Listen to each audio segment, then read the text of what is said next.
नमस्कार। हिंदी की कक्षा में आप सभी का स्वागत है। प्यारे बच्चों, आज हम करेंगे मीराबाई जी द्वारा रचित कविता भोर और बरखा। कविता शुरू करने से पहले मीराबाई जी के जीवन के बारे में संक्षिप्त में जान लेते हैं। श्री कृष्ण की महान भक्त और एक कवित्री के रूप में जानी जाने वाली मीराबाई का जन्म सन 1498 में राजस्थान के मेड़ता में हुआ। इनके पति उदयपुर के महाराणा भोजराज थे। ये शादी के कुछ साल बाद ही विधवा हो गई और कृष्ण भक्ति में लीन हो गई। इनकी प्रमुख रचनाएं नरसी का मायरा, राग सोरठा के पद, राग गोविंद आदि हैं। मीरा के पद एक ग्रंथ में भी संकलित हैं। इनकी मृत्यु के बारे में किसी को सटीक जानकारी नहीं है, लेकिन ऐसा माना जाता है कि ये अंत में श्री कृष्ण भगवान की मूर्ति में ही समा गई। आइए अब अपनी कविता शुरू करते हैं। जागो बंसी वारे ललना, जागो मोरे प्यारे, रजनी बीती भोर भयो है, घर घर खुले किवारे, गोपी दही मथत सुनियत हैं कंगना के झनकारे। कठिन शब्दों के अर्थ देखिए।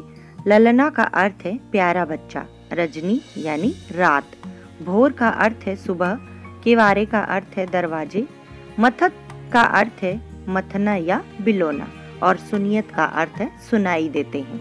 प्यारे बच्चों, इन पंक्तियों में प्रभात के समय श्री कृष्ण को जगाने का प्रयास किया जा रहा है।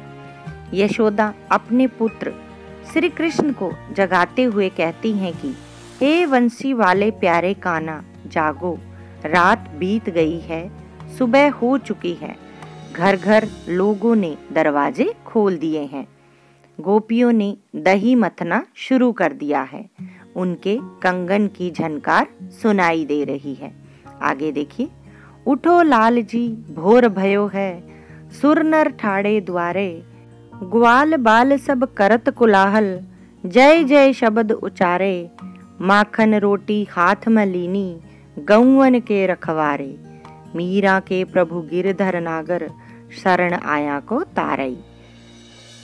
नर का अर्थ है मनुष्य, सुर का अर्थ है देवता, ठाड़े यानी खड़े, द्वारे का अर्थ है दरवाजे, ग्वाल बाल का अर्थ है ग्वालों के बच्चे, कुलाहल यानी शोर, सबद का अर्थ है शब्द, उचारे यानी बोले, लीनी का अर्थ है लिए, गौवन गायों, रखवारे यानी रखवाले, शरण का अर्थ है शरण, आयो यानी आए, तारे का अर्थ है उद्धार करे।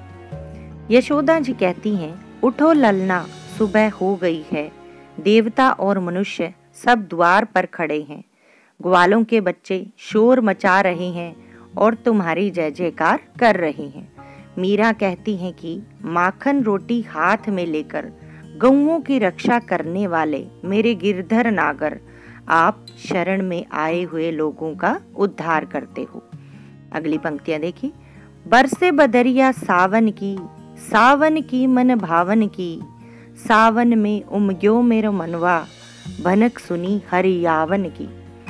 कठिन शब्दों के अर्थ देखिए। बदरिया यानी बादल, मन भावन मन को भाने वाली, उमग्यों का अर्थ है उमंग से भरा हुआ, मेरो मेरे, मनवा मन, भनक का अर्थ है आभास, हरि का अर्थ है प्रभु, आवन का अर्थ है आने।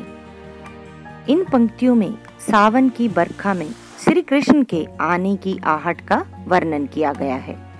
मीरा जी कहती हैं कि सावन के मन मोह लेने वाले बादल बरस रहे हैं, इनमें श्री कृष्ण के आने की आहट छुपी हुई है।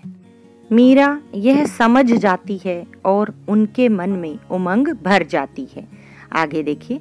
उमड़ घुमड़ चहुं दिस से आया, दामिनी दमकई झर लावन की, नन्ही नन्ही बूंदन मेहा बरसे, शीतल पवन सुहावन की, मीरा के प्रभु गिरधर नागर, आनंद मंगल गावन की।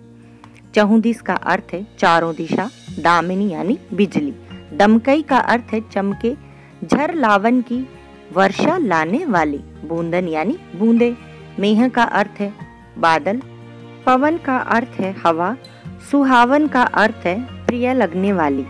गायन का अर्थ है शुभ और सुखद गीत गाना। कवित्री कहती हैं, बादल उमड़ घुमड़ कर चारों दिशाओं से आते हैं, बिजली चमकने लगती है और वर्षा की झड़ी लग जाती है। बादलों से नन्ही नन्ही बूंदें बरस रही हैं और ठंडी सुहानी हवा बह रही है। मीरा अपने प्रभु गिरधर गोपाल के आने की खुशी में सुखद और मंगल गीत गाना चाहती हैं। आज के लिए बस इतना ही। धन्यवाद।